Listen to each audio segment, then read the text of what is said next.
আমরা যখন কবরে যাব তখন ফেরেশতারা আমাদেরকে তিনটে প্রশ্ন করবে, ঠিক না? মান রব্বুকা, তোমার রবকে, ওমা দিনুকা, তোমার ধর্ম দিন কি, ওমান নবিউকা, তোমার নবীকে।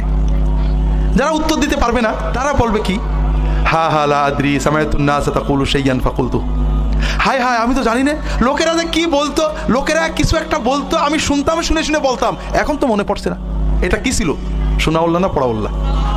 শোনাউল্লাহ বলে যাবে। আর যে উত্তর দেবে তাকে ফেরেশতারা 4 নম্বর প্রশ্ন করবে, হুমায়ুদ্রিক বিমা দারাইত, তুমি যে এই 3টে প্রশ্নের উত্তর দিয়ে পাশ করে গেলে কোথা থেকে শিখলে আমাদের বলো তো? তখন ওই লোক উত্তর দেবে, কারাতু কিতাবাল্লাহ ওয়া সাদ্দাকতু আয়াতিহি ওয়া সাদ্দাকতু রাসূলুল্লাহ ফি রিওয়ায়াতিন উখরা, আমি আল্লাহর কিতাব পড়ছিলাম, কিতাবের ভিতরে, কোরআনের ভিতরে আল্লাহ যে কথাগুলো বলেছেন আমি সব সত্য বলে মেনে নিয়েছিলাম, এবং অন্য রিওয়ায়াতে আমি আল্লাহর নবীকে সাল্লাল্লাহু আলাইহি ওয়াসাল্লামকে সত্য বলে তার সকল কথা মেনে নিয়েছিলাম। এটাকে পড়াউল্লাহ না শোনাউল্লাহ? বোঝেন কিন্তু একেবারে হাদিসে নবী যেটা কারাতু পড়েছিলাম কিতাব আল্লাহ, আল্লাহর কিতাব পড়ছিলাম, তাও না বুঝে না, সাদ্দাকতু আয়াতি, এর আয়াতে কি কথা আছে আমি সত্য বলে বিশ্বাস করে বুঝেছি এবং মেনে নিয়েছি।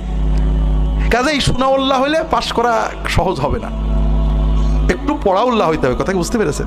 আল্লাহ তাআলা আমাদেরকে তৌফিক দান করুন, আমিন।